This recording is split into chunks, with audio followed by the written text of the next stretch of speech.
Olha, não mente. Eu vi muito bem, você estava falando com alguém. Eu não estava falando com ninguém. Afinal, não tem ninguém aqui.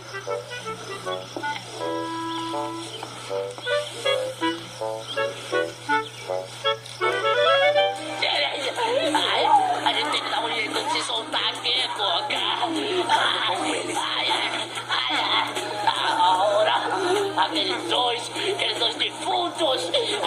Eu pego eles.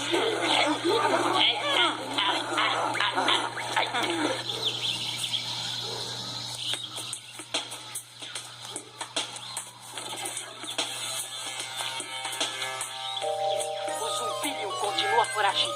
Nós temos que encontrá-lo. Correto. Correto.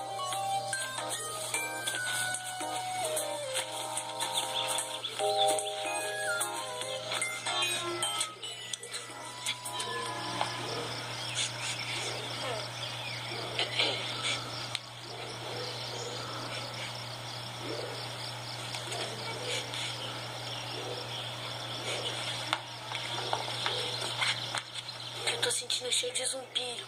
Não está nada, seu orelhudo. O Zumpilho.